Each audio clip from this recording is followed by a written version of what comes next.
রহমতুল্লাহ। সালামের জবাবের যা শব্দ, তাতে তো আমি হয়ে গেলাম জব্দ। মুসলমানের সন্তান, নবীজির অলস উম্মত আর কতদিন থাকবেন স্তব্ধ? আমি আবারও সালাম দিচ্ছি, সকলে সালামের জবাব দিন। আসসালামু আলাইকুম ওয়া রাহমাতুল্লাহ। আলহামদুলিল্লাহ আলহামদুলিল্লাহি আলিয়্যিয যাতি আযীমিস সিফাতি সামিয়্যিস সিমাতি কাবীরিশ শান জলিলুল কদরি রফিউয যিকরি মুতাঈল আমরি জলিল বুরহান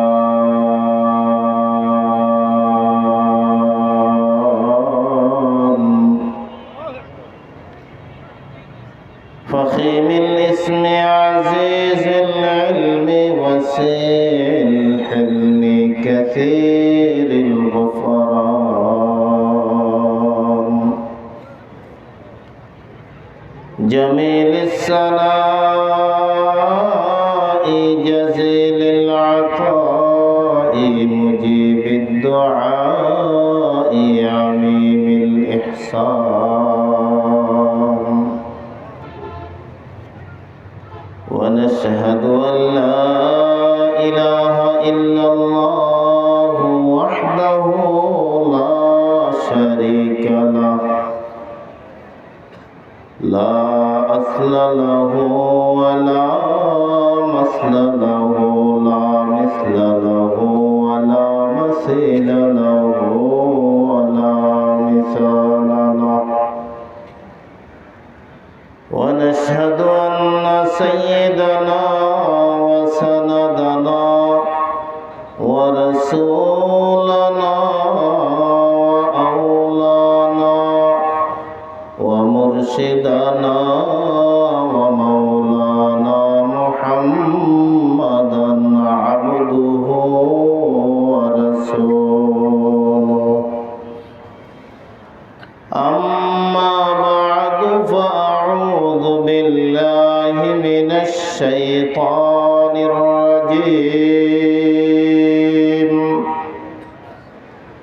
بسم الله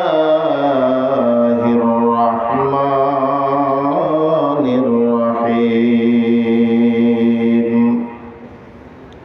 ألست بربكم قالوا بلى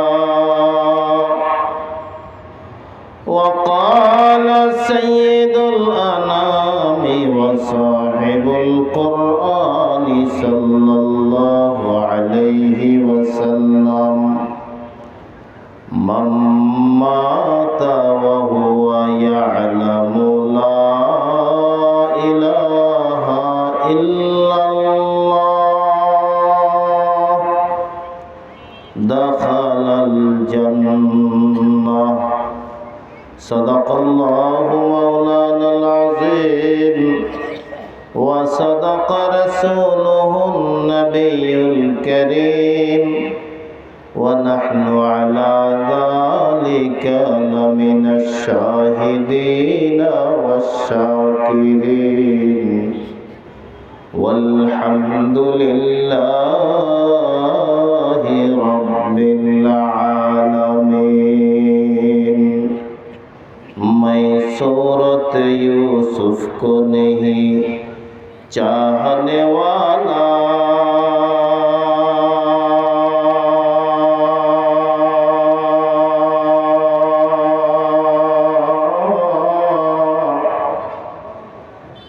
मैं सूरत यूसुफ को नहीं चाहने वाला और कोई उसकी मानिंद ने आशिक लैला मैं तालिब मौला हूँ मेरा इश्क निराला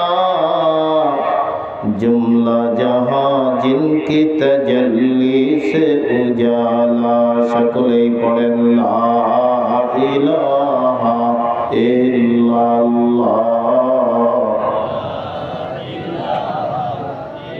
আরো ধীরে আওয়াজের চোটে আবার সামিয়ানার কাপড় চোপড় যেন না ছেড়ে। হাই রে কপাল মোরা মুসলমান, একটু কলিজার গভীর থেকে মারেন টান, যাতে করে মজবুত হয় আমাদের ঈমান। কারণ জায়গাটা এখন মোটামুটি দখল করে আছে শয়তান। একটু খোলেন জবান, লা ইলাহা ইল্লাল্লাহ।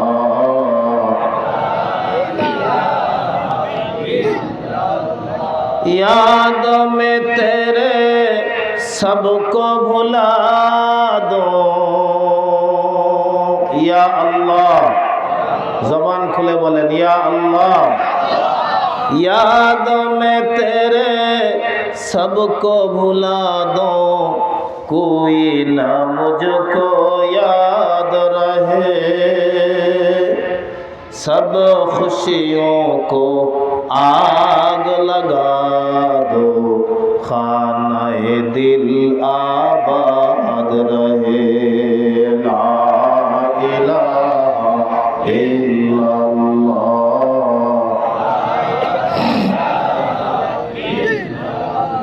ला इलाहा इल्लल्लाह मुहम्मदुर रसूलुल्लाह सल्लल्लाहु अलैहि वसल्लम। দারুল উলুম ইসলামিয়া বালিকা ও নুরানি মাদ্রাসার উদ্যোগে আয়োজিত আজকের এই ওয়াজ মাহফিলের সম্মানিত সভাপতি মাওলানা মোহাম্মদ রুহুল আমিন, আজকের মাহফিলের প্রধান অতিথি যিনি অনুপস্থিত, আজকের মাহফিলের প্রধান মেহমান অত্যন্ত চমৎকার বাগ্নিতার অধিকারী, যার আলোচনা সাধারণ মানুষের হৃদয় কাড়ে, আপনাদের প্রিয় ব্যক্তিত্ব অ্যাডভোকেট মোহাম্মদ শাকিল উদ্দিন, আইনজীবী, বাংলাদেশ সুপ্রিম কোর্ট। আল্লাহ তাআলা তার জবান ও ঈমানকে হেফাজত করুন। হারকিপটামো করেন কেন? আল্লাহ তাআলা তার হায়াতকে আরো লম্বা করুন, দ্বীনের অগ্রসৈনিক হিসেবে কবুল করুন। আমি কোরআনুল কারীমের ছোট্ট একখানা আয়াত পড়েছি, 3 শব্দ। কয় শব্দ? আপনারা কি একেবারে জব্দ? এই 17-16 বছরের পেলায় কি একেবারে জব্দ? একটু করেন শব্দ। কয় শব্দ? আলাস্তু বিরব্বিকুম ক্বালু বালা। এটা আমাদের জানা কথা।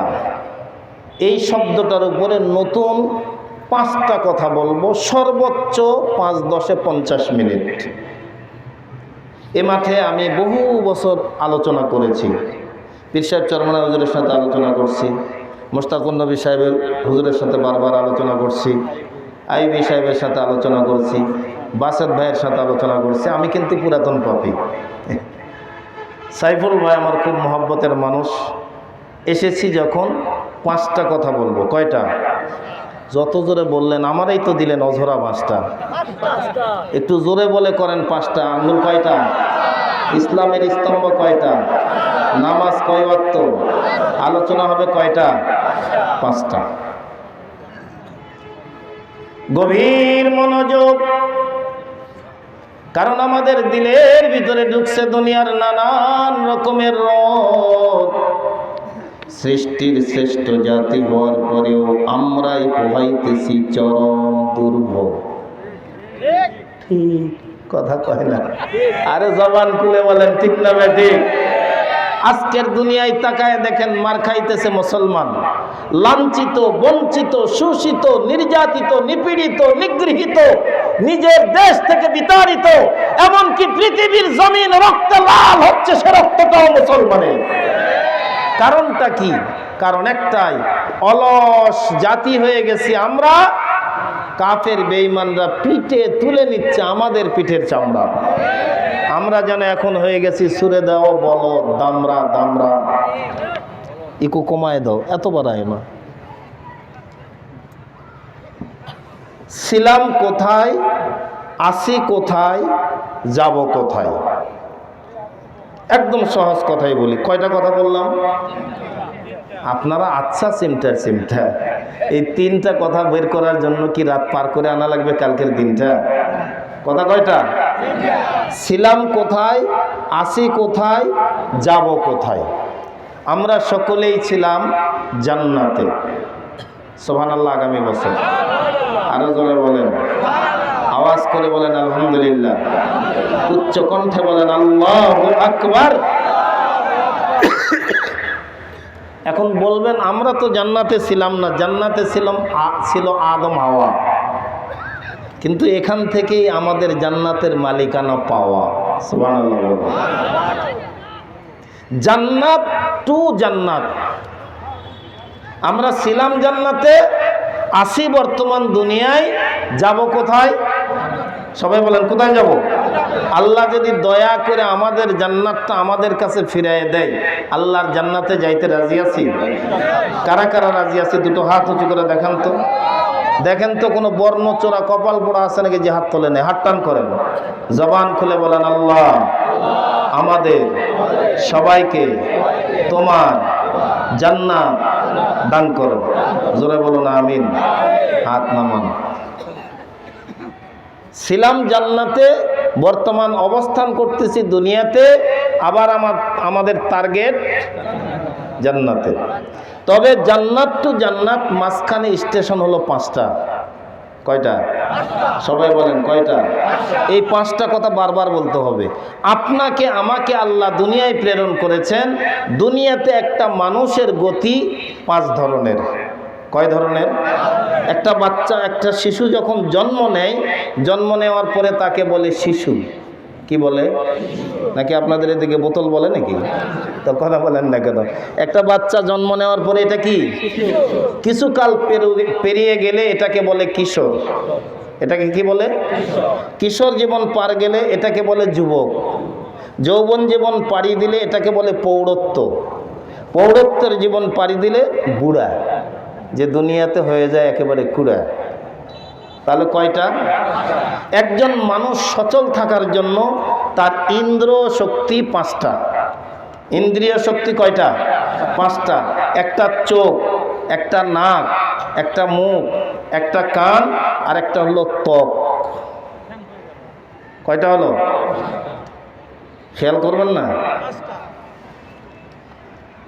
আল্লাহ তাবারকা তাআলা আদমের পৃষ্ঠদেশ থেকে একটা টান দিয়া পৃথিবীর শুরু থেকে নিয়ে কিয়ামত পর্যন্ত যত মানুষ দুনিয়াতে আসবে, সব মানুষের রূহ বা আত্মা বা প্রাণগুলো একত্রিত করে আল্লাহ করলেন একটা কাজ। রূহের জগতে এমন করে বসায়া আল্লাহ নিজে বক্তা হইয়া করলেন একটা ওয়াজ। মনে রাখবেন, আদম থেকে নিয়ে আমাদের নবী পর্যন্ত সব নবীরা এই কাজ করেছেন। নবীরা এসে দুনিয়ার মানুষকে বলেছেন, ইয়া আইয়ুহান নাস কুলু লা ইলাহা ইল্লাল্লাহু তুফলিহুন। ও মানুষ, নাজাত চাও, কল্যাণ চাও, ইহলৌকিক পরলৌকিক জীবনের সুখী সমৃদ্ধশালী জীবন ব্যবস্থা চাও, এক আল্লাহকে আল্লাহ বইলা মাইনা নাও, তো জান্নাতটা আল্লাহ আবার দিয়ে দেবে ভাও। রুহের জগতে একত্রিত করে আল্লাহ একটা ওয়াজ করছেন। কয়টা ওয়াজ? আলোচনা কিন্তু শুরুও হয় নাই, আরম্ভও হয় নাই, তবে শুরু হবে হবে এরকম একটা পরিবেশ চলতেছে। কি শুরু করা যাবে? আল্লাহ তাআলা ডাক দিয়া বলেন, আলাস্তু বিরাব্বিকুম, এই তোমরাই বলো আমি কি তোমাদের রব? আমরা কিন্তু সমস্বরে বলেছিলাম ক্বালু বালা।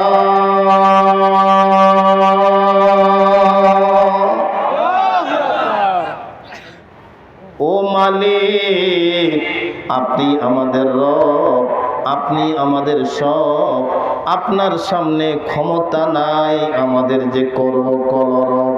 সুবহানাল্লাহ। রুহের জগতে আল্লাহ একটা কাজ করছেন, আমরা একটা কাজ করছি, এ জগৎ শেষ। এর পরের জগৎ স্টেশন, জান্নাত থেকে প্রথম স্টেশন রুহের জগৎ, দ্বিতীয় স্টেশনটা হলো মায়ের পেটের জগৎ। মায়ের, আপনাদের জানা কথাগুলোই আমি একটু বলতেছি, বিরক্ত হচ্ছেন? মায়ের পেটের জগতে আল্লাহ তাবারক ওয়া তাআলা আপনাকে আমাকে পাঠালেন। ক্ষুদ্রাতি ক্ষুদ্র একটা কীট মায়ের গর্ভাশয়ে জমা করে এটাকে আল্লাহ তাআলা রক্তের আকৃতি দান করলেন, এটাকে আল্লাহ গোশতের আকৃতি দান করলেন। পৃথিবীর কোনো ইঞ্জিনিয়ার যায় নাই, পৃথিবীর কোনো ডাক্তার যায় নাই, পৃথিবীর কোনো মাস্টার যায় নাই, পৃথিবীর কোনো ব্যারিস্টার যায় নাই, কোনো অ্যাডভোকেট যায় নাই। আল্লাহ তাবারক ওয়া তাআলা তার নিজ কুদরতি ইঞ্জিনিয়ার দ্বারা আপনার আমার ওই গোশতের টুকরার ভিতরে হাত লাগালেন, পা লাগালেন, চোখ লাগালেন, কান লাগাইলেন। আল্লাহ তাআলা বলেন খালাকনাল ইনসানা ফি আহসানি তাকওয়িম।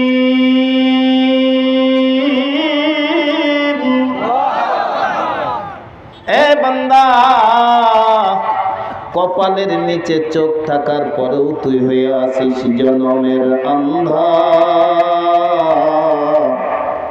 হয়তো পাপ করতে করতে তুই তোর কলিজাটা একেবারেই করে ফেলেছিস গান্দা।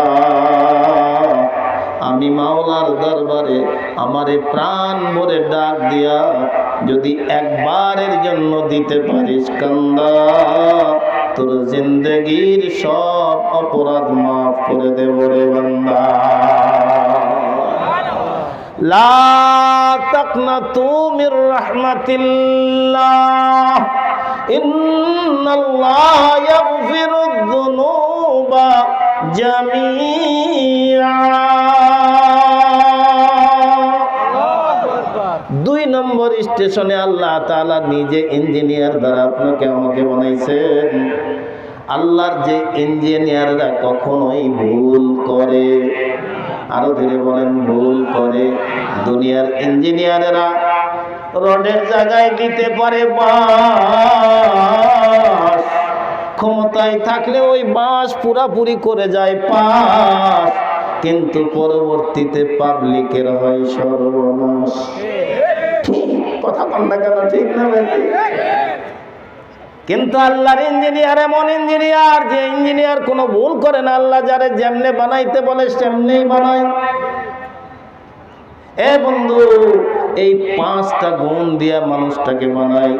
দেখবেন এই 5 বস্তুর ভিতরে চোখ 1 নাম্বার, নাক 2 নাম্বার, মুখ 3 নাম্বার, কান 4 নাম্বার, 5 অনুভূতি। অনুভূতিটা কেমনে বুঝবো? গরম হলে গরম লাগে, এটা কি চোখে দেখা যায়? কানে শোনা যায়, নাকে গন্ধ পাওয়া যায়, মুখে অনুভব হয়। এটা শরীরের ত্বক বলে যে গরম, শরীরের ত্বক বলে যে ঠান্ডা, জিহ্বায় বলে স্বাদ, তিতো জিহ্বায় বলে মিষ্টি, নাকে বলে সুঘ্রাণ, নাকে বলে দুর্গন্ধ, চোখে বলে ভালো, চোখে বলে মন্দ, কান বলে কুকুরের আওয়াজ, কান বলে মানুষের আওয়াজ, কান বলে কোরআনের আওয়াজ, কান বলে গানের আওয়াজ। মায়ের পেটের জগতে আল্লাহ বলেন চেহারাটা আমি আল্লাহ নিজ কুদরতি হাতে বানাইছি। আল্লাহু আকবার। হয় নাই জীবনের শ্রেষ্ঠ হওয়ার জন্য বলেন আল্লাহু আকবার। আল্লাহর নির্দেশে কোনো ফেরেশতা, কোনো ইঞ্জিনিয়ার যদি কোনো ব্যক্তির চেহারায় চোখ না দেয়, কারো বাপের ক্ষমতা আছে চোখ ফিট করে? কান যদি না দেয়, কারো অভিযোগ করার ক্ষমতাই নাই যে কান নেই। এ বন্ধু, কত মানুষ দুনিয়াতে জন্মগ্রহণ করেছে, চোখ নাই, এরপরেও মানুষটা বাঁচে কিনা? এ চোখ দিয়া দেখে না, কানা কথা বলতে পারে, সব কিছু ঠিক আছে। নাক এমনও আছে যাদের নাকটা পর্যন্ত নাই, শুধু গর্ত। কিন্তু মুখ যদি না থাকে, এ মানুষটা বাঁচবে? আরো ধীরে কম, আওয়াজ বাইরে যেতে পারে তো বাঁচবে?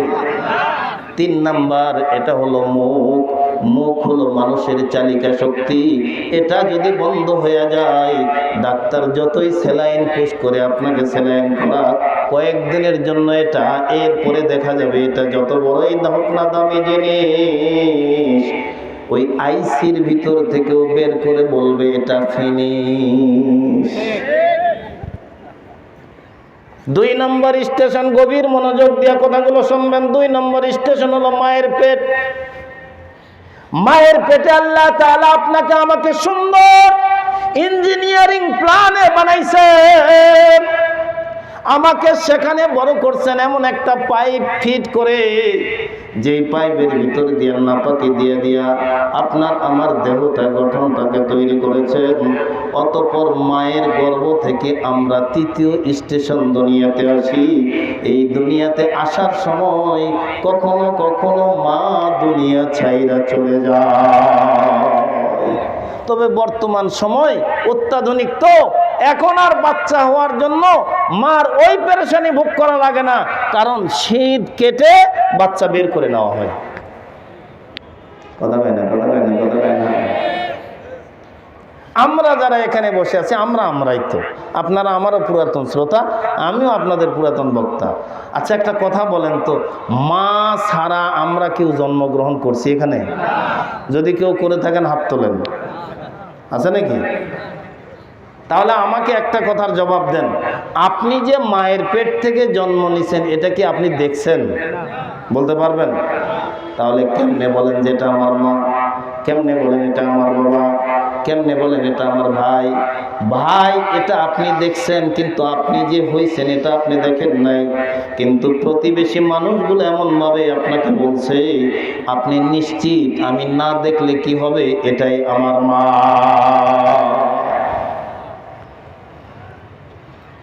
এক নম্বর স্টেশনে আল্লাহ তাআলা আমাদেরকে একত্রিত করে একটা স্বীকারোক্তি নিয়েছেন।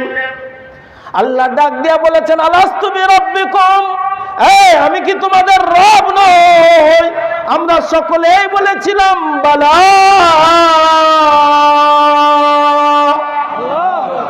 আমাদের কিন্তু মনে নাই মায়ের পেট থেকে যখন দুনিয়ায় আসলাম, দুনিয়াটা হলো 3 নম্বর স্টেশন। কয় নম্বর? খুব সংক্ষেপে বলতেছি, খুব অসুবিধা হচ্ছে? বুড়া মানুষ দিয়ে একজন উঠে উঠুক, যুবক তোমরা কেন ওঠো? এ ভাই তোমরা পিছনে দাঁড়ায় আসো, যে একটু বসো, আসো ভিতরে আসো, আসো। খুব দামি একটা কথা বলি, রুহের জগতে হিন্দুরা ছিল না। কথা কয় না? ছিল না?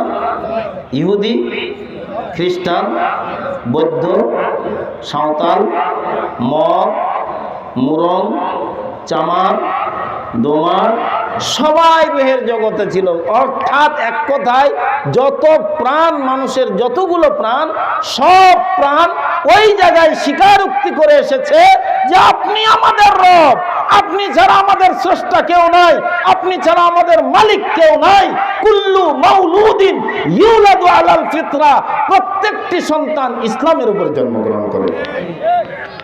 তার মা তারে হিন্দু বানায়, বাবা হিন্দু বানায়, তার মা আর বাবা তারে খ্রিস্টান বানায়, তার মা আর বাবা তারে ইহুদি আর নাসারা বানায়, তার মা আর বাবা তারে সাঁওতাল বানায়, যেমন আমাদের মা আর বাবা আমাদেরকে মুসলমান বানাইছে। হিন্দুকেও যদি আপনি জিজ্ঞাসা করেন, দেখবেন হিন্দুও বলবে দাদা ভগবান একজন আছে। আপনাদের এদিকে বলে না মনে হয়? হ্যাঁ, হিন্দুকে জিজ্ঞাসা করে দেখবেন, ওমর ফারুক জিজ্ঞাসা করে দেখো, ও বলবো দাদা ভগবান একজন আছে। তার মানে স্বীকারোক্তি সেখানে দিয়ে এসেছিল। এই স্বীকারোক্তি ভুলে গেছে, মায়ের পেট থেকে আমরা জন্মগ্রহণ করেছি, আমাদের একটা স্মরণ নাই। এই 3 নম্বর স্টেশনটা হলো সবচাইতে দামি স্টেশন। মানুষের জীবনের চলার গতি যেমন 5টা, এটা জন্মগ্রহণ করার পরেই শিশু, এরপরে কিশোর, 3 নম্বরের স্টেশনের নাম যুবক। কথা কয় না? যুবক। 3 নম্বর স্টেশনের নাম কি? হাদিস শরীফের মধ্যে আছে, যুবক বয়সে কেউ যদি ইবাদত বন্দেগী করে, আল্লাহর গোলামি করে, আল্লাহ তাআলার নৈকট্য হাসিল করে, এই লোকটা যদি বার্ধক্যে উপনীত হয়ে যায়, ইবাদত বন্দেগী করতে পারে না, সরকারে দু আলম নবী বলেন, আল্লাহ তাআলা ডাক দিয়া বলেন, এই ফেরেশতা, আমার এই বান্দা যৌবনকালে ইবাদত বন্দেগী করেছে, বার্ধক্যের কারণে ইবাদত করতে পারতেছে না, যৌবনকালে ইবাদতের সওয়াব তারা আমলনামায় লিপিবদ্ধ করে দাও। হুব্বুশ শাহওয়াতি মিনান নিসা, যৌবনকালের 1 নম্বরের লোভ নারীর লোভ। কিসের? আমি বলি না, এটা কোরআনে আল্লাহ নিজে বলছেন। যৌবনকালের 1 নম্বর লোভের নাম কি? কথা কয় না, কথা কয় না। যত দুনিয়ায় হচ্ছে কেলেঙ্কারি, এর মূল কারণ হলো নারী, নারী এবং নারী। কথা বলেন, কথা বলেন, কথা বলেন।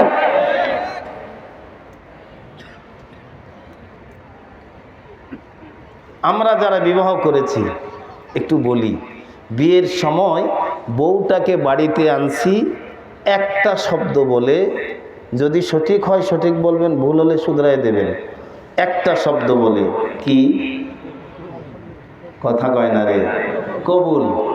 বরযাত্রী নিয়ে গেছি, নিজেও সুন্দর জামা কাপড় পরছি, মাথায় বরের একটা মুকুট লাগাই দিছি, হাতের মধ্যে সুন্দর একটা রুমাল নিয়ে নিছি, মুখে দিয়ে যাইতেছি, মানুষ যেন বোঝে এটা বর, আর সাথে যেগুলো আছে সব বর বর।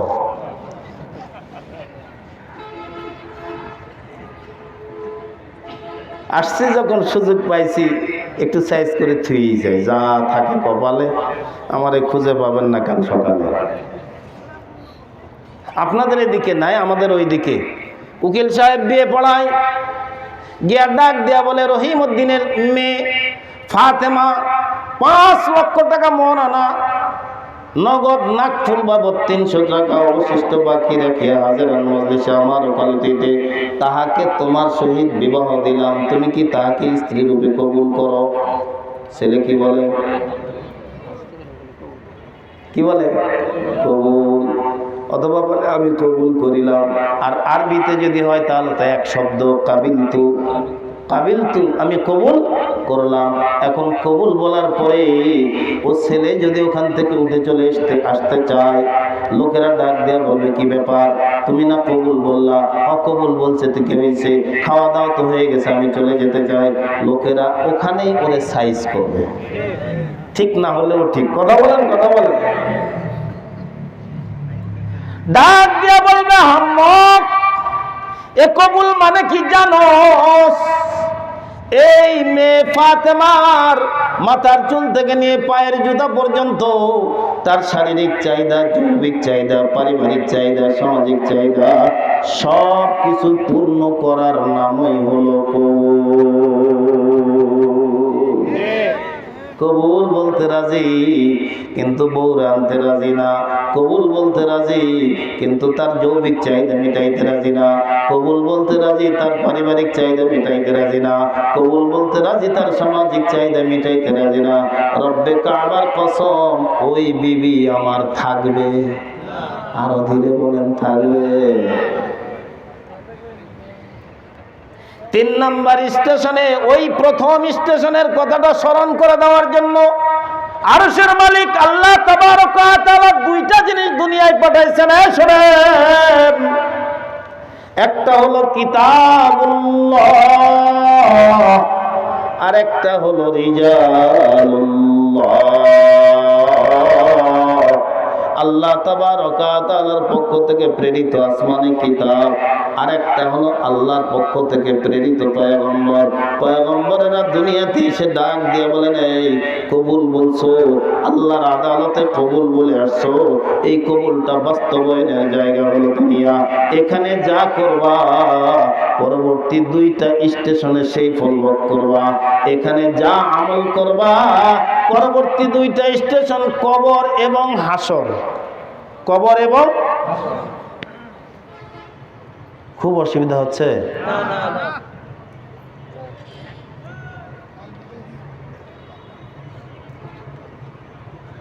আল্লাহ তাআলা কোরআনের ভাষায় বলেন, ফাদখুলি ফি ইবাদি ওয়াদখুলি জান্নাতি।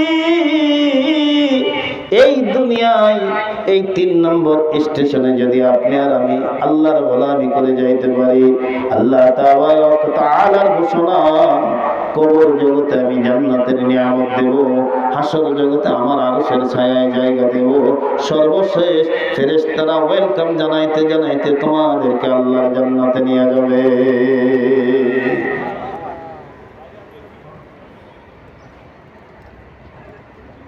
কয়টা স্টেশন বললাম? হ্যাঁ, মোট স্টেশন কয়টা? ইসলামের স্তম্ভ কয়টা? নামাজ কয় ওয়াক্ত? একটা মানুষ সচল হওয়ার জন্য কয়টা ইন্দ্র? 5টা ইন্দ্র। খুব খেয়াল করবেন।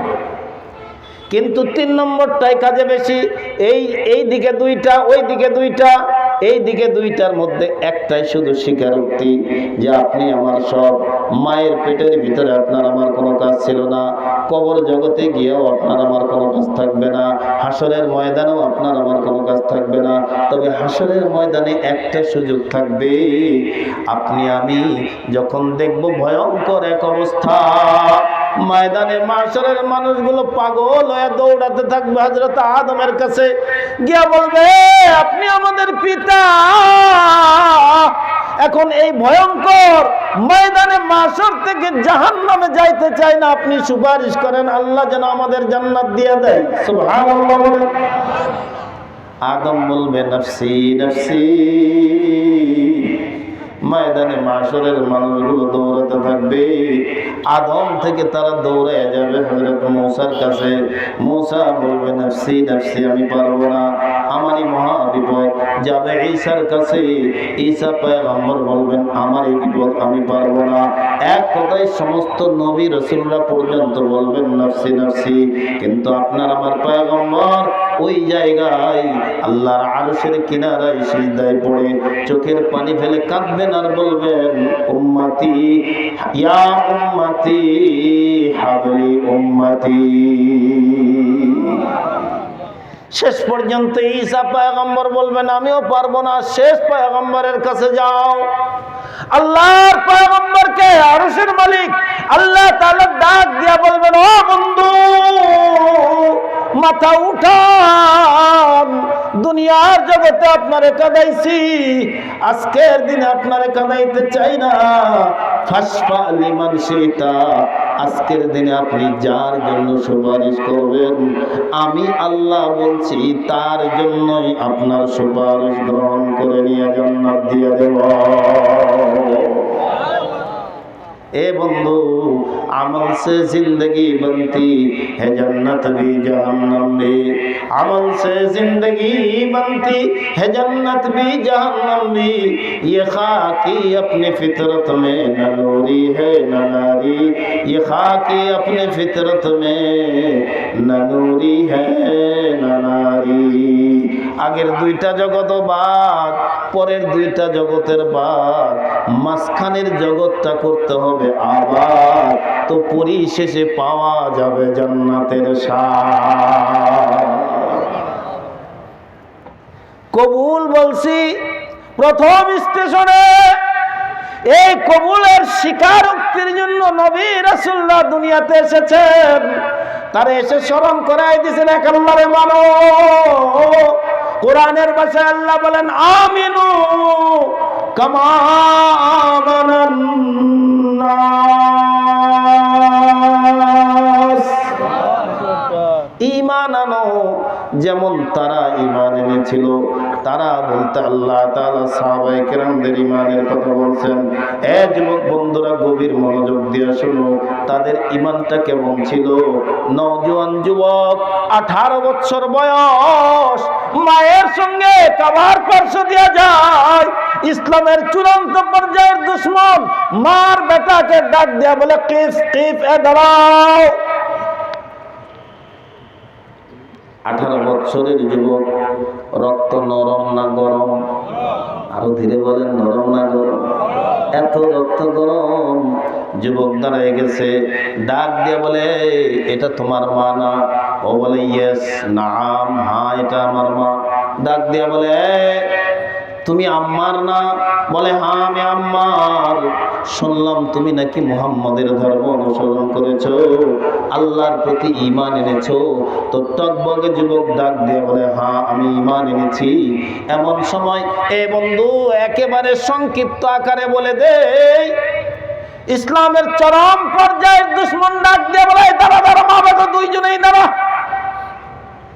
ঈমান ছাড়বি নাকি তোদেরকে হত্যা করে দেব? মায়ের ডাক দিয়ে কয় বেটা খবরদার, দেহ থেকে যদি চইলাও যায় যান, আর আর কবর জগতে যদি নিয়ে যাইতে পারি ঈমান, আমার নবী বলছেন কবর জগতেই আল্লাহ জান্নাতের নিয়ামত তোমারে করবে দান। খবরদার বেটা উল্টা পাল্টা কথা বলবি না।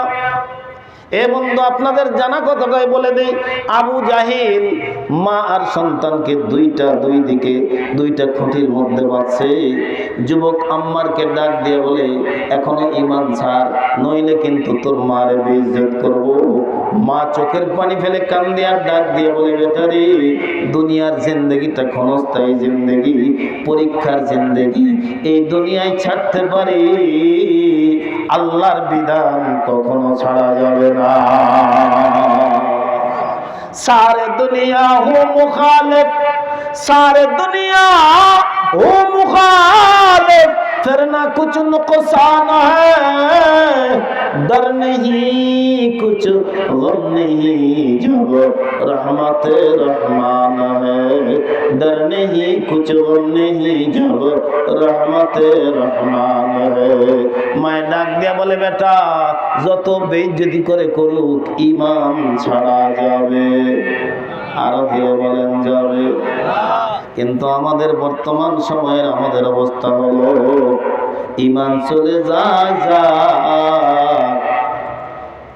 স্বার্থ ছাড়া যাবে। আরো ধীরে কম।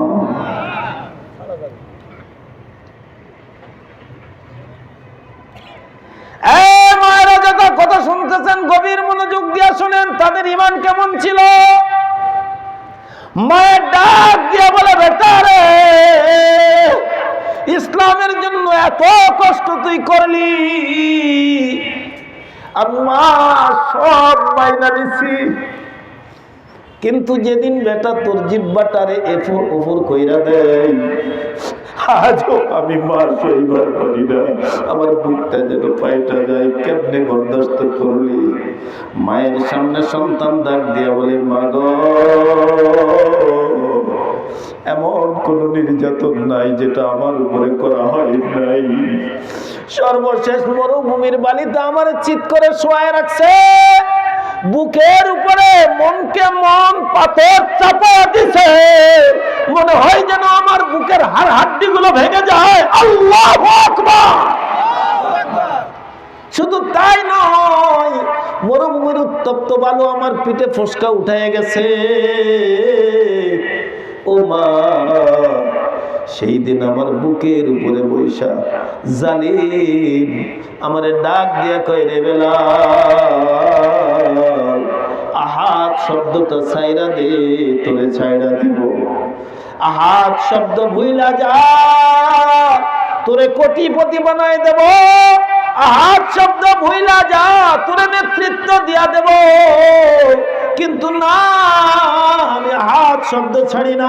আমার বুকের উপরে বৈশা আমার মুখ থেকে জিহ্বাটা টান দিয়ে বের করছে, লোহার একটা রড নিয়ে ডাক দিয়া কয়, দেখ, এটা কিন্তু তোর জিহ্বার ভিতরে ঢুকিয়ে দেব। কত নির্যাতন, একে তো কালো, কিন্তু তার ঈমানটা মাওলার দরবারে এত দামি আর এত ভালো। নবী জান্নাত ভিজিট করতে যায় তো জান্নাতের ভিতরে বেলালের পায়ের খরমের আওয়াজ শুনতে পায়। जो तू मेरा तू सब मेरा, जो तू मेरा तू सब मेरा, फलक मेरा ज़मीन मेरी, अगर तू एक नहीं मेरा तो कोई शय नहीं मेरी, अगर तू एक नहीं मेरा तो कोई शय नहीं मेरी। আল্লাহর কোন বান্দা যদি আল্লাহর গোলাম হয়ে যায়, আরশের মালিক ডাক দেয়, ভাই বান্দারে, জগতের সব মখলুক রে আমি আল্লাহ তোর গোলাম বানায় দে। বান্দা যদি আল্লাহর গোলাম হয়ে যায় তো শাহজালাল ইয়ামানে মুজাররদ ইয়ামানি সমুদ্রের উপরে নদীর উপরে জায়নামাজ বিছায় দিলে আল্লাহ নৌকা বানায় তারে পার করে দেয়। আল্লাহর বান্দা যদি আল্লাহর গোলাম হয়ে যায় তো জঙ্গলের ভিতরে ঢুকে ওয়াজ করে সাহাবায়ে কেরাম, তো জঙ্গল জঙ্গলের জানোয়ারকে আল্লাহ বের করে দেয়, আল্লাহর বান্দা যদি আল্লাহর গোলাম হয়ে যায় তো আগুনের ভিতরে ঝাঁপায় পড়ে, আগুন তার শরীরে একটা পশমও পুড়াইতে পারে না। কিন্তু আল্লাহর বান্দা আমরা আল্লাহর এত বড় নাফরমান হয়ে গেছি, পৃথিবীর মখলুক তো দূরের কথা, রাস্তার কুত্তাও আমাদের কথা শোনে না। আজকে যে আযাব আর গজব, এই বিপদ আর বালা মুসিবত, এটা এমনি নয়, এটা আমাদের আমলের কামাই, আমাদের হাতের কামাই। আমরা যেমন করতেছি তেমন পাইতেছি। জাহার আল ফাসাদু ফিল বাররি ওয়াল বাহরি বিমা কাসাবাত আইদিন নাস। এই হাতে যা করব তার বিনিময় আমরা পাবো, যেটা পাইতেছি। আগামীতেও যদি এরকম কামাই করি, এক প্যাকেট জিলাপি আর 500 টাকার বিনিময়ে যদি নিজের ইজ্জত, নিজের ঈমান, নিজের সম্মান, নিজের অধিকার বেচা দেয়, তো আগে যেমন পচেছি এর চাইতে আরো দুর্গন্ধময় পচন আছে সামনে।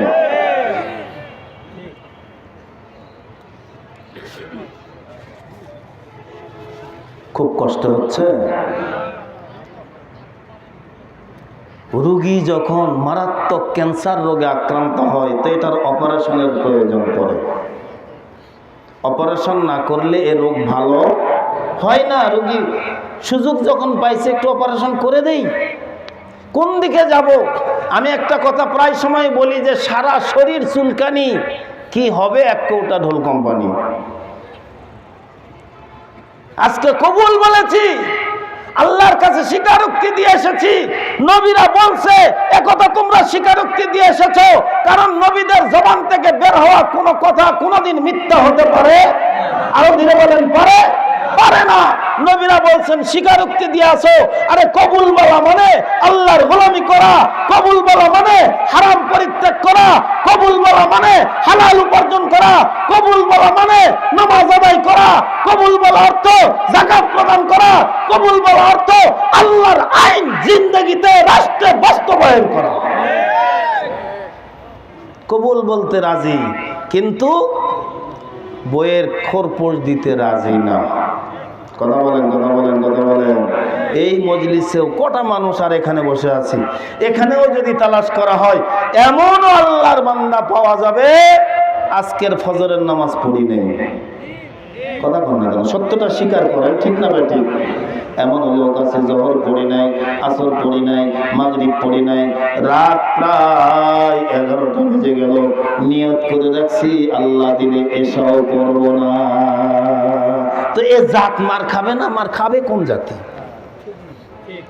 এরপরেও যে কটা নামাজ পড়ি, নিজেদের হিসাব করি না, ইল্লা মাশাআল্লাহ 2-1 বাদে অধিকাংশ 80% নামাজি আমি 17 বছর মহাদেবপুর বাসস্ট্যান্ড মসজিদ ইমামতি করে দেখছি।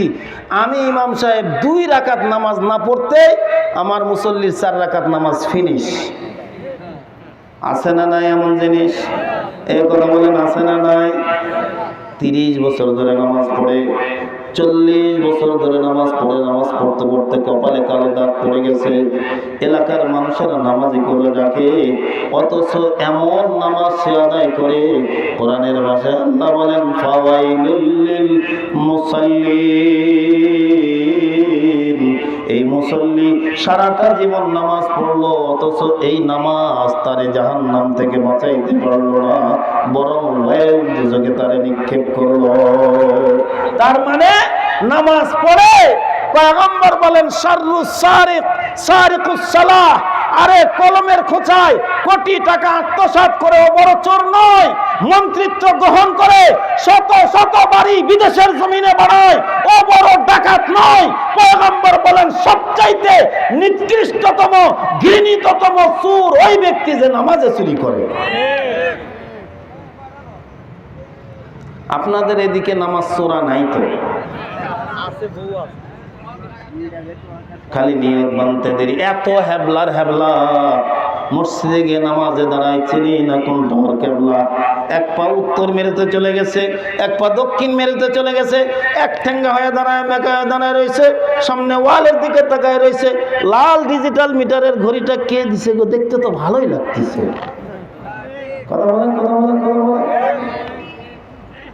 30 বছর ধরে নামাজ পড়ে আজ পর্যন্ত জানে না দাঁড়ানো অবস্থায় চোখটা রাখা লাগবে কোথায়, রুকুতে গিয়া চোখটা রাখা লাগবে কোথায়, সিজদায় গিয়া চোখটা রাখা লাগবে কোথায়, বৈঠকে গিয়া চোখটা রাখা লাগবে কোথায়, এটা জানে না। জানে না যে এটাও জানে না।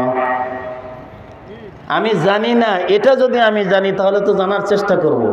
আমি যে জানি না এটাও আমার অনুভূতিতে নাই, যার কারণে নামাজ পড়ি আর চুরি করি নামাজের ভিতরে। কই এখন তো এত ডিজিটাল হয়ে গেছে, বয়স যত হয় নামাজ তত তাড়াতাড়ি শেষ হয়। কথা বলেন, কথা বলেন, কথা বলেন।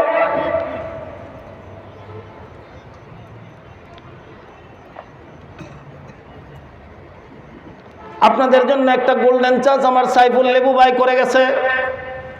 এ বন্ধু, যারা মুরব্বী আছেন আপনাদের সময় এরকম সুযোগ ছিল না।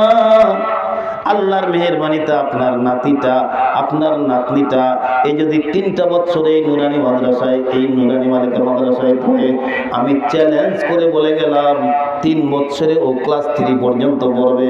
আপনার এটাকে কিন্ডার গার্ডেন স্কুলে দিয়ে যেটা পড়াইতেন, শুধু বাংলা অঙ্ক ইংরেজি পড়বে তা নয়, নামাজ পড়া শিখবে 3 বছরে, কোরআন পড়া শিখবে 3 বছরে, হালাল হারাম শিখবে 3 বছরে, জায়েজ না জায়েজ শিখবে 3 বছরে। এর হাতের লেখাটা এত উন্নত, ক্লাস মেট্রিক পাশের ছাত্ররা পর্যন্ত এই 3 বছরের বাচ্চার সঙ্গে লেখাই পারবে না। আমি চ্যালেঞ্জ করে বললাম।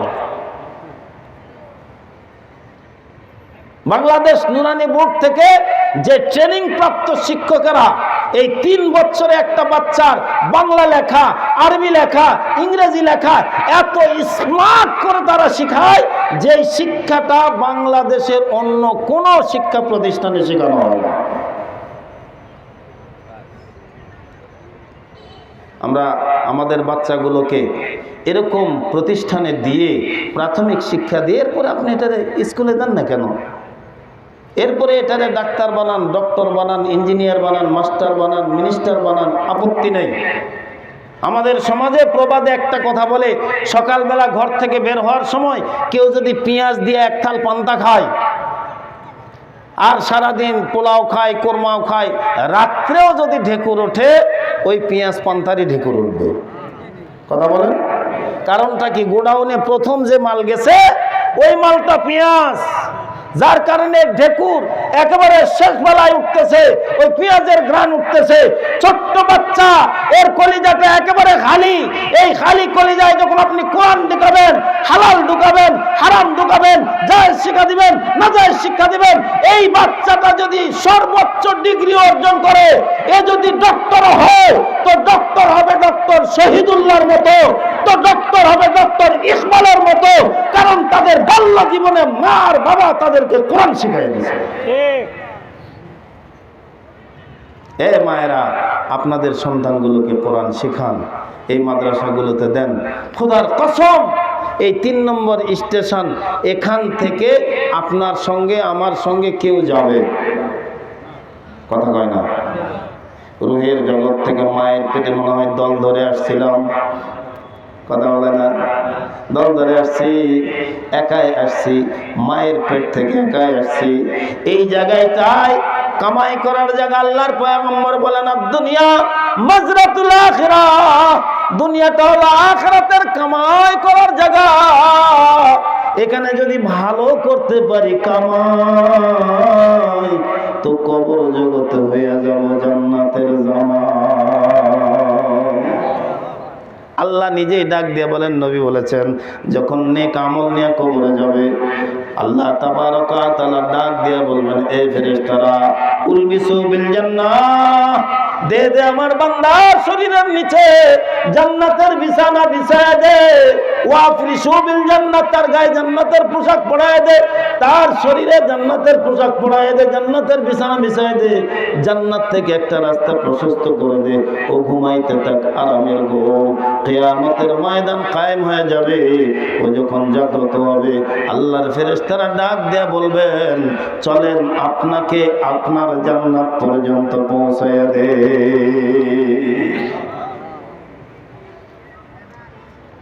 তাহলে মিডিল পয়েন্ট, যেটা মিডিল স্টেশন, আপনার আমার জীবনেরও মিডিল স্টেশন। এই মিডিল স্টেশনের দাম আল্লাহর কাছে। এই মিডিল স্টেশনের দাম কার কাছে? আল্লাহর কাছে। এই মিডিল স্টেশনে কাজ করে যদি কবর জগতে যাইতে পারি, হয়তো হবে সাইজ, না হলে আসবে সারপ্রাইজ। সুবহানাল্লাহ বলেন। যদি আমল খারাপ হয় তাহলে কবর জগৎ থেকে সাইজ হওয়া শুরু হয়ে যাবে, পানিশমেন্ট শুরু হয়ে যাবে। আর যদি আমল ভালো করে যাইতে পারি তো কবর জগতেই সারপ্রাইজ, সেখান থেকে সারপ্রাইজ, ময়দানে মাহশরে আল্লাহ তাআলার আরশের নিচে সারপ্রাইজ, সর্বশেষ আপনার আমার জান্নাত আল্লাহ বুঝিয়ে দেবে। আল্লাহ তাআলা ডাক দিয়ে বলেন, আলাস্তু বিরাব্বিকুম, এই আমি কি তোমাদের রব নই? আমরা কিন্তু সেদিন বলেছিলাম ক্বালু বালা, আপনি আমাদের রব। আদম থেকে আমাদের নবী পর্যন্ত এই কথাটাই স্মরণ করায় দিয়েছেন। ইয়া আইয়ুহান নাস কুলু লা ইলাহা ইল্লাল্লাহু তুফলিহুন। তুমি মগ মরং চামার হও, ডমার হও, হাড়ি হও, শয়তান হও, ইহুদি হও, নাসারা হও, বৌদ্ধ হও, খ্রিস্টান হও, হিন্দু হও, মুসলমান হও, আল্লাহর দরওয়াজায় তুমি স্বীকারোক্তি দিয়ে এসেছো। এখন দুনিয়ার জগতে যদি তুমি আবার ওই স্বীকারোক্তি অনুযায়ী আমল করো, আমরা যদি স্বীকারোক্তি অনুযায়ী সব ফরমালিটি মেনটেন করে কবর জগতে যাইতে পারি, তো কবর জগৎটাকে আল্লাহ আপনার আমার জন্য বানায় দেবে জান্নাতের ঘরবাড়ি। আল্লাহ তাবারক ওয়া তাআলা আমাদের সবাইকে এই দুনিয়ার জগতে নেক আমল করে কবরে যাওয়ার তৌফিক দান করুন। আরেকটু জোরে বলুন আমিন। হযরত বেলাল রাদিয়াল্লাহু তাআলা আনহু ডাক দিয়ে বলেন, মাগো ও মা, আমার জিহ্বাটা টান দিয়ে ধরছে। লোহার একটা গজাল, ধারালো একটা রড হাতের মধ্যে নিয়ে আমার ডাক দিয়ে কয়ে, বেলাল এখনো সময় আছে, হাত ছাইড়া দে, আল্লাহকে ছাইড়া দে। আমার কলিজাটা ভয়ে আতঙ্কে থর থর থর থর করে কাঁপতেছে, থর থর করে কাঁপে। মনের মধ্যে চিন্তা হয়, এত মোটা একটা রড আমার জিহ্বায় যদি এফুর উফুর করে দেওয়া হয় কেমন কষ্ট হবে। এ বন্ধু, নিজেরা একটু খেয়াল করে দেখেন, একটা মশার কামড় সহ্য করা যায়? আরো যদি বলেন যায়। একটা মাছির কামড় সহ্য করা যায় না, একটা পিঁপড়ার কামড় সহ্য করা যায় না, একটা রড যদি জিহ্বার মাঝখানে ঢুকে দেয় কেমন হবে? হযরত বেলাল বলেন, মা গো, ভয় আর আতঙ্কে কলিজাটা থর থর করে কাঁপতেছিল। কিন্তু পরবর্তীতে মনে হয়ে যায়, আমার নবী বলেছেন, রে বেলাল, দুনিয়ার সব হারাইছো, ঈমান হারাও নাই, মনে রাখো তুমি কিছু হারাও নাই। সুবহানাল্লাহ বলেন। এ বেলাল, দুনিয়ার সব পাইছো, ঈমান হারা হয়ে গেছো, মনে রাখো তুমি কিছুই আর তোমার বাকি নাই।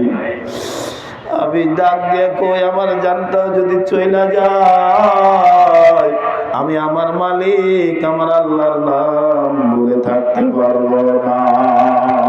আল্লাহ আল্লাহ क्या मुबारक नाम है, अल्लाह अल्लाह मुमिनों का काम है। अल्लाहु আকবার। এক পর্যায়ে লোহার শলাকাটা এত জোরে আমার জিহ্বার মধ্যে ঢুকাই দিছে, এরপর আমি আহাত আহাত আহাত বলে আওয়াজ দেই, কিন্তু আমার জবান থেকে পূর্ণ আওয়াজ বের হয় না, দ উচ্চারণ হয় না, জিহ্বাটার মাঝখানে আটকে গেছি। হযরত বেলাল বলেন, আমার মা আমার সামনে ডুকরে ডুকরে কাঁদে। আমি ডাক দিয়ে বলি, মা গো, জিহ্বাটা আমার এফর ওপর হয়ে গেছে, আহাত শব্দ পূর্ণ করে উচ্চারণ করবার পারি না। কিন্তু মা গো, আমার মালিকের নামের ভিতরে এত মজা, এত স্বাদ, এত তৃপ্তি আর মধু আমার আল্লাহ লাগাই দিছে, ওই লোহার রড যে ফোর হয়ে গেছে, আমি বেলাল একটা পিঁপড়ার কামড়ের যন্ত্রণা বুঝতে পারি না। আমিনু কামা আমানান নাস। 18 বছরের যুবক আম্মারকে খুঁটির মধ্যে বাঁধা হয়েছে, তার মাকে এক খুঁটির মধ্যে বাঁধা হয়েছে, মাঝখানে চিৎকার মেরে আম্মারকে ডাক দিয়া বলা হয়, এক্ষুনি ঈমান ছাড়, না হলে তোর মারে বেইজ্জত করবো। মা তো মা, কেমন মামা ডাক দিয়ে কই, বেটা রে, মৃত্যুর সঙ্গে পাঞ্জা লড়ে তোরে জন্ম দিয়েছি, ঈমান হারা ছিলাম, নবীর বদৌলতে ঈমান পাইছি, এই ঈমান হারাইতে চাই না। দুনিয়ার বেইজ্জতি দুনিয়ায় থাকবে, কিন্তু ঈমান নিয়ে গেলে আল্লাহ ইজ্জতের ঠিকানা জান্নাত দিয়ে দেবে। মায়ের সন্তানকে বুঝায়, সন্তান দুইটা চোখ দিয়ে পানি ছাইরা দেয়, নিশ্চিত হয়ে যায় আজকে আমাদের মৃত্যু ছাড়ার কোনো উপায় নাই। মৃত্যুর সন্ধিক্ষণে দাঁড়ায় তারা ঈমান ছাড়ে নাই, মৃত্যুর সঙ্গে পাঞ্জা লড়েছেন, এরপরে ঈমানের ব্যাপারে তারা আপোষ করে নাই। কিন্তু দুনিয়ার সামান্য স্বার্থের জন্য আমরা ঈমানকে বেচা দেই, কোনো রকমের পরোয়া করি না। আল্লাহ আমাদেরকে হেফাজত করুক। আরেকটু জোরে বলেন হয় নাই, হয় নাই, কলিজার গভীর থেকে বলেন আমিন। এই ঈমান সংরক্ষণের জন্য আল্লাহ তাআলা দুইটা জিনিস পাঠাইছেন, একটা হলো কোরআন, আর একটা হলো তার প্রেরিত পয়গম্বর। এ বন্ধু, নবীও যাওয়ার সময় বলে যান, তারাক্তু ফীকুম আমরাইন, আমি নবী তোমাদের জন্য দুইটা জিনিস রেখে গেলাম, একটা হলো আল্লাহর কিতাব, আর একটা হলো আমি নবীর সুন্নাহ, আমার আদর্শ। সরকারে দু আলম নবী বলেন, মান আহাব্বা সুন্নতি ফাকাদ আহাব্বানি ওয়া মান আহাব্বানি কানা মাই ফিল জান্নাহ। আল্লাহু আকবার বলেন। হয় নাই, হয় নাই, কলিজার গভীর থেকে বলেন আল্লাহু আকবার। এ বন্ধু, হাদিসের অর্থের দিকে গভীর মনোযোগ দিবেন। আল্লাহ নবী বলেন, মান আহাব্বা সুন্নতি ফাকাদ আহাব্বানি, যারা আমার আদর্শকে ভালোবাসলো তারা যেন আমাকেই ভালোবাসলো। সুন্নাহ মানে আদর্শ। মুখের মধ্যে দাড়ি, এটা কার সুন্নাহ? এটা কার সুন্নাহ?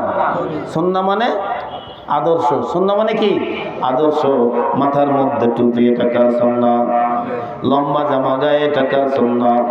মসজিদের মধ্যে গিয়ে জামাতের সঙ্গে নামাজ আদায় করি, এটা কার সুন্নাহ? তার মানে নবীর আদর্শ। আল্লাহ নবী বলেন, যারা আমার আদর্শকে ভালোবাসবে তারা যেন আমি নবীকেই ভালোবাসলো। আর আমি নবীর সঙ্গে যার ভালোবাসা হলো, আমি নবী ওয়াদা করলাম তাকে ছাইরা কখনো আল্লাহর জান্নাতে যাব না। আজকে আমরা মুসলমান হওয়ার পরেও নবীর আদর্শের প্রতি আমাদের কোনো নজর নাই। আমাদের নজর হলো কার্ল মার্কসের আদর্শের প্রতি, নজর হলো মাও সেতুংয়ের আদর্শের প্রতি, নজর হলো লেনিনের আদর্শের প্রতি, নজর হলো অমুক নেতার আদর্শের প্রতি, নজর হলো তমুক নেতার আদর্শের প্রতি। আমি অমুক নেতার সৈনিক, অমুক নেতার আদর্শের সৈনিক।